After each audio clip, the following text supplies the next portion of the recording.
آج موبائل کی وجہ سے خلوت کا گناہ، تنہائی کا گناہ یہ بے شمار ہو رہا ہے، اس لیے کہ موبائل ہے، پوری دنیا ہمارے پاس ہے، اور یہ یہودیوں کا ایک پھینکا ہوا جال ہے میرے نوجوانوں، میرے دوستوں، میرے بھائیوں، تاکہ ہم اپنی عمر کو، اپنی زندگی کو اس کے اندر تباہ کر دیں۔ وہ بیچارے یہود تو انگلیوں میں گنے چنے چند لوگ ہیں، لیکن آج پوری دنیا کے اوپر اس کی حکومت ہے۔ آج ہم اس کے پروڈکٹ استعمال کیے بغیر ہم آگے بڑھ ہی نہیں سکتے۔ ہر چیز کہیں نہ کہیں جا کر کے ہم اسی کو ٹٹولتے ہیں، اسی کو لیتے ہیں، اسی کو کھاتے ہیں، اسی کو پہنتے ہیں، اسی کو استعمال کرتے ہیں۔ ان کا یہ بنایا ہوا ایک بڑا جال ہے جس میں ہمیں اور آپ کو پھنسایا گیا ہے۔ آج جب ہم اپنے روم کے اندر ہوتے ہیں، کمرے کے اندر ہوتے ہیں، ہم سمجھتے ہیں اب کمرہ بند ہو گیا، اب جو چاہیں کریں۔ ہم پانچوں وقت کے نمازی ہیں، سب کچھ کرتے ہیں، لیکن جب روم کے اندر بند ہوتے ہیں تو ہم اللہ رب العالمین کے بنائے ہوئے حد کو فلانگ کر کے، جو اس کے اندر ویب سائٹس ہیں، آپ کو گوگل میں سرچ کیجئے، اچھی سے اچھی چیزیں مل جائیں گی، بری سے بری چیزیں مل جائیں گی۔ جب انسان اور جب نوجوان اکیلے میں ہوتا ہے،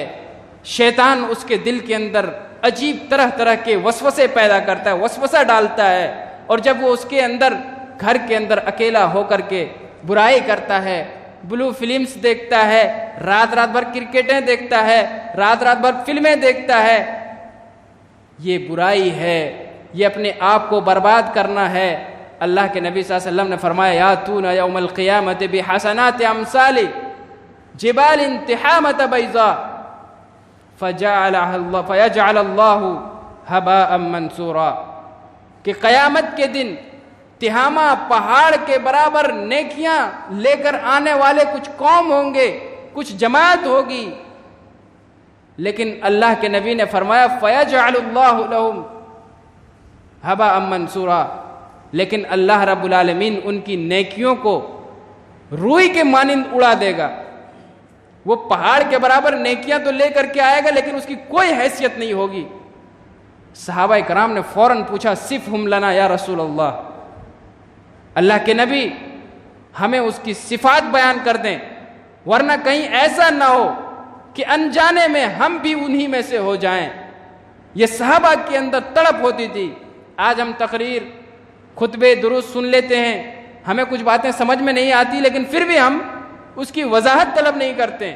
ہم اس کے سوال نہیں کرتے، ہم پوچھتے نہیں ہیں کہ اس کا مطلب کیا ہوا۔ صحابہ کو فوراً یہ ڈاؤٹ ہوا کہ کہیں ہم لا علمی میں ان لوگوں میں سے نہ ہو جائیں کہ ہمارے پاس نیکیوں کا پہاڑ ہو، لیکن کل قیامت کے دن اللہ تعالیٰ اسے ہواؤں کے مانند، روئی کے مانند اڑا دے۔ اللہ کے نبی صلی اللہ علیہ وسلم نے فرمایا وہ کوئی دوسرا نہیں، وہ کوئی الگ آدمی نہیں ہوگا، تمہیں میں سے ایک آدمی ایسا ہوگا، تمہیں میں سے وہ جماعت ہوگی، جس طریقے سے تم راتوں کو نماز پڑھتے ہو وہ بھی نماز پڑھیں گے، جس طریقے سے تم اللہ رب العالمین کی عبادت کرتے ہو وہ بھی اللہ کی عبادت کریں گے۔ لیکن فرمایا لیکن اللہ کے نبی صلی اللہ علیہ وسلم نے فرمایا وَلَكِنَّهُمْ أَقْوَامٌ إِذَا خَلَوْا بِمَحَارِمِ اللَّهِ انتهكوها، ایسا آدمی جو آپ ہی کی طرح تمام چیزیں کرے گا، لیکن جب وہ اللہ رب العالمین سے، لوگوں سے الگ ہو کر کے روم بند، کمرہ بند ہو جاتا ہے،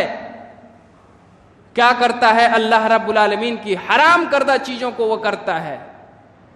اللہ رب العالمین کی حرام کردہ چیزوں کو وہ توڑ کر کے اس سے آگے نکل جاتا ہے۔ ایسے چلنے پھرنے میں تو بڑا ہی متقی اور پرہیزگار لگتا ہے، لیکن جب شراب کھانے میں جاتا ہے، لوگوں سے الگ ہوتا ہے، وہ سوچتا ہے کہ اب ہم الگ ہو گئے، ہمیں کوئی نہیں دیکھ رہا ہے، چھپ کر کے وہ برائی کرتا ہے۔ اللہ کے نبی صلی اللہ علیہ وسلم نے فرمایا اس کی ساری نیکیوں کو روئی کے مانند ہواؤں میں اڑا دیا جائے گا، کوئی حیثیت اس کی نیکیوں کی نہیں ہوگی۔